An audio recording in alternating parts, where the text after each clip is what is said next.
दोस्तों सोचकर देखिए कि बीजेपी पूरी मेहनत कर रही है, एड़ी चोटी का जोर लगा रही है बंगाल में सरकार बनाने के लिए। कितना करोड़ों रुपया प्रचार में लगा दिया गया, सारे मंत्रियों को बंगाल उतार दिया गया। कैसे प्रधानमंत्री, गृह मंत्री, रक्षा मंत्री, कैसे जो है सिटिंग सीएम, आप असम के ले लीजिए, आप योगी आदित्यनाथ उत्तर प्रदेश के सीएम को ले लीजिए, तमाम सांसद सब लगे पड़े हैं भैया। पश्चिम बंगाल जीतना है, क्योंकि चैलेंज है ना पश्चिम बंगाल। शायद इतना कभी भी नहीं हुआ होगा जितना ये पश्चिम बंगाल में जोर लगाया जा रहा है बीजेपी की तरफ से, क्योंकि बीजेपी के लिए सबसे बड़ा चैलेंज दोस्तों है ममता बनर्जी और पूरी की पूरी टीएमसी। अब दोस्तों कैसे योगी आदित्यनाथ और नरेंद्र मोदी लगातार रैलियां कर रहे हैं, अमित शाह लगातार रैलियां कर रहे हैं, पूरा पैसा बहाया जा रहा है दोस्तों रैलियों के लिए, प्रचार प्रसार के लिए। पर सोचिए कि जब रैलियां करने की बात आए, जो अपना पूरा जोर लगा दे, पर जनता ऐसे नकार दे कि खाली कुर्सियां रैलियों में नजर आए, तो दोस्तों क्या होता होगा? होता वही है कि खेला होगा, और खेला ऐसा होगा कि बम्पर जीत आखिरकार क्या विपक्ष की, यानी कि क्या बीजेपी जो पश्चिम बंगाल में इस वक्त विपक्ष बना बैठा है, क्या बम्पर जीत उसकी होगी, या फिर टीएमसी इस बार वापसी जो है वो मतदान जो हो रहे हैं लगातार उन पर बम्पर जीत हासिल कर लेगी। दोस्तों एक वीडियो मैं आपको दिखा रही हूं, नरेंद्र मोदी लगातार रैली कर रहे हैं, आज भी नरेंद्र मोदी की कंटिन्यू रैली है। मैं आपको स्क्रीनशॉट दिखा देती हूँ कि कैसे नरेंद्र मोदी का पेज का ये स्क्रीनशॉट आप देख लीजिएगा कि नरेंद्र मोदी आज भी रैलियों में व्यस्त है। आप ये देखिए दोस्तों, मैं आपको प्रूफ के साथ चीजें यहाँ पर बता रही हूँ। ये हमारे देश के प्रधानमंत्री हैं, ये उनका पेज है, आप उनका ट्विटर हैंडल उठा लो, आप उनका यूट्यूब उठा लो, आप उनका तमाम सोशल मीडिया हैंडल्स को उठा लो, आपको सिर्फ और सिर्फ पता है क्या दिखेगा? बंगाल बंगाल बंगाल बंगाल बंगाल बंगाल बंगाल, यानी पूरा फोकस है बंगाल पर। और सिर्फ वह प्रधानमंत्री नहीं, बल्कि इस देश के गृह मंत्री, इस देश के रक्षा मंत्री, इस देश के तमाम मंत्री लगे पड़े हैं बंगाल के लिए। ये देखिएगा आप नरेंद्र मोदी का ये पेज, अभी रैली है, कोलकाता की रैली है, और कैसे जो है आरामबाग में रैली है, कैसे बनगांव में रैली उन्होंने करी, फिर वापसी रैली में आ गए, दमदम की रैली, कैसे हावड़ा में रैली उन्होंने करी। सिर्फ रैलियों का सिलसिला, और इन रैलियों से जब निकल कर आती है ना वीडियोस और फोटोज कि खाली कुर्सियां पड़ी हुई हैं, तो ये भाजपा की डर और बौखलाहट का एक कारण बन जाता है। आपको मैं वीडियो दिखा रही हूँ कि कैसे खाली कुर्सियां पड़ी हुई हैं, किसी और की रैली में नहीं, बल्कि बीजेपी के मंत्री जो हैं, मुख्यमंत्री योगी आदित्यनाथ की रैली, जो लगातार बंगाल में लगे हुए हैं। और बंगाल में कोशिश क्या की जा रही है कि कहीं ना कहीं मुसलमान और हिंदू, ये वाले जो उनके भाषण में, हर भाषण में उनका मुसलमान शब्द, नमाज शब्द, ये जरूर इंक्लूड हो रहा है, ये जरूर वो बोलते हुए नजर आ रहे हैं। आप इनकी रैली का हाल देख लीजिए कि कैसे बौखलाहट ऐसी है कि खाली कुर्सियां पड़ी हैं इनकी रैलियों में, और बौखलाहट ऐसी है कि पूरी कोशिश बीजेपी कर रही है एक के बाद कुछ ना कुछ तो ऐसा करे कि पश्चिम बंगाल जीत लिया जाए। पूरा फोकस है।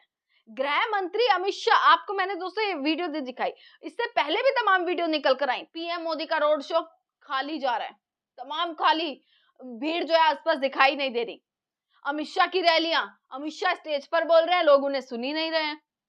योगी आदित्यनाथ की रैली आप देख लीजिए, खाली कुर्सियां पड़ी हुई हैं। और खाली कुर्सियां क्या इस बात की ओर संकेत है कि अब बीजेपी कितनी भी कोशिश पश्चिम बंगाल में कर ले, पर बीजेपी जीतने नहीं वाली है? क्या खाली कुर्सियां ये चीज दिखाती हुई अब नजर आ रही है दोस्तों? बहुत सारे सवाल हैं दोस्तों इस बार पश्चिम बंगाल के, और पश्चिम बंगाल की जनता के। पश्चिम बंगाल की जनता समझ चुकी है। और दोस्तों जब से पहले चरण के मतदान हुए, मैं कहती हूँ भाजपा में बौखलाहट दोगुनी होती हुई नजर आ रही है। भाजपा का भय, भाजपा का डर उनमें दोगुना होता हुआ नजर आ रहा है कि अब मंत्रियों की जुबान पर भी कंट्रोल नहीं रहा। एक तरफ गृह मंत्री, देश के गृह मंत्री अमित शाह ऐसी भाषा का इस्तेमाल करते हुए नजर आ रहे हैं, ए पुलिस, ओ पुलिस, ए ओ आ ऐसे करते हुए नजर आ रहे हैं, अरे हटो ऐसे करते हुए जो है इस तरीके की भाषा का इस्तेमाल करते हुए नजर आ रहे हैं। योगी आदित्यनाथ जो अपने हर भाषण में क्या एग्जाम्पल दे रहे हैं, क्या उदाहरण दे रहे हैं? उत्तर प्रदेश में हमने कैसे सड़कों पर नमाज बंद करवा दी, सड़कों पर अजान की आवाज नहीं आती है, ये एग्जाम्पल दे रहे हैं, ये उदाहरण दे रहे हैं। पर ये उदाहरण कभी नहीं देंगे कि उत्तर प्रदेश में हमने इतना विकास कर दिया, उत्तर प्रदेश में हमने इतने शिक्षा संस्थान खुलवा दिए, उत्तर प्रदेश में हमने स्वास्थ्य के लिए इतना सब कुछ कर दिया। ना ना ना ना, ये बयान देते हुए बिल्कुल भी नजर नहीं आएंगे। दोस्तों प्रधानमंत्री एक के बाद एक रैलियां करते हुए नजर आ रहे हैं।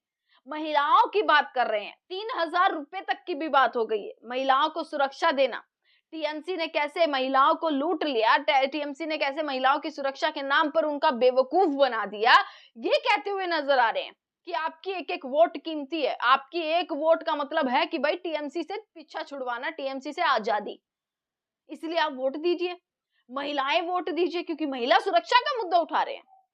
आज प्रधानमंत्री को महिला सुरक्षा बंगाल में याद आ रही है। आज मोदी जी को खुलकर महिला सुरक्षा की याद आ रही है। और कैसे जो है खुद इन्हीं के राज्य, कौन सा राज्य उठाया जाए दोस्तों, मध्य प्रदेश लिया जाए, उत्तर प्रदेश लिया जाए, राजस्थान लिया जाए, जहां इनकी सरकार है और जहां सबसे ज्यादा क्राइम रेट जो है, अगर वुमेन का आप निकालेंगे, महिलाओं का निकालेंगे कि उनके साथ जिस तरीके की बर्बरता की जाती है, वो आपको यही मिलेगा। आप हाथरस ले लो, उन्नाव ले लो, तमाम ले लो, आप उज्जैन का, आपको याद होगा मध्य प्रदेश में किस तरीके से क्या हुआ था उस बच्ची के साथ। पर इस पर बात नहीं करेंगे। अभी पश्चिम बंगाल की चिंता है, अभी पूरा फोकस पश्चिम बंगाल है। एक के बाद एक रैलियां कर रहे हैं, एक के बाद एक वादे ठोके जा रहे हैं, एक के बाद एक दावे किए जा रहे हैं। और सवाल यही है कि इन सब दावों के सामने एक अकेली ममता बनर्जी कैसे टिकती हुई नजर आ रही है, जिनको पूरा हाई सपोर्ट मिल रहा है दोस्तों। ममता बनर्जी को ऐसा सपोर्ट मिल रहा है ना, देश भर के नेताओं से सपोर्ट मिलता हुआ नजर आ रहा है। बिहार से तेजस्वी यादव पहुंच गए सपोर्ट करने के लिए। बिहार से तेजस्वी यादव जैसे ही बंगाल पहुंचे, जनता उमड़ पड़ी, जनसैलाब उमड़ पड़ा। ममता बनर्जी सड़क पर क्या निकल रही हैं, एक जनसभा क्या कर रही हैं, ये तस्वीर देख रहे हैं आप। ये तस्वीर एक बहुत बड़ा, मतलब दो तस्वीर मैं आपको दिखा रही हूँ। एक तरफ योगी आदित्यनाथ, जो कि उत्तर प्रदेश के मुख्यमंत्री हैं, योगी बाबा जो हैं, उनकी रैलियों में खाली कुर्सी। और एक तरफ ये तस्वीर कि कैसे जो है ममता बनर्जी के तमाम जो नेता हैं, जो लड़ रहे हैं इस बार चुनाव, उनकी रैलियों में ये भीड़। आपको पैर रखने की भी जगह दिखाई दे रही है ये तस्वीर से। ये तस्वीर जिस तरीके से खींची गई है, वो दिखाती है कि जनसैलाब उमड़ा हुआ है। और यही एक चुनौती है। और ये सिर्फ चुनौती नहीं, ये भाजपा की बौखलाहट है, ये भाजपा का डर है कि इस तरीके की भाषा का इस्तेमाल किया जा रहा है। कोशिश की जा रही है कि हिंदू मुसलमान धर्म की राजनीति बंगाल में की जाए। और ये इनके बयानों से साफ झलक रही है। का आप गृह मंत्री के बयान से लेकर योगी आदित्यनाथ तक के बयान उठा लीजिए कि कैसे इनके बयान ये दर्शाते हैं कि पश्चिम बंगाल का जो खेला इस बार होने वाला है, पश्चिम बंगाल में जो इस बार टक्कर है ना दोस्तों, वो कहीं ना कहीं उस पर नजर बनी हुई। 4 तारीख का इंतजार है। दूसरे चरण के चुनाव में लगातार लगे हुए हैं। ममता बनर्जी के लिए अरविंद केजरीवाल पहुंच गए, तेजस्वी यादव पहुंच गए, पूरा सपोर्ट मिल रहा है। राहुल गांधी अपनी अलग रैलियां कर रहे हैं, उनकी रैलियों में भी जनसैलाब उमड़ता हुआ देखने के लिए मिला। ओबीसी जो है वो अलग रैलियां कर रहे हैं, उनकी रैलियों में भी जनसैलाब देखने के लिए मिल रहा है।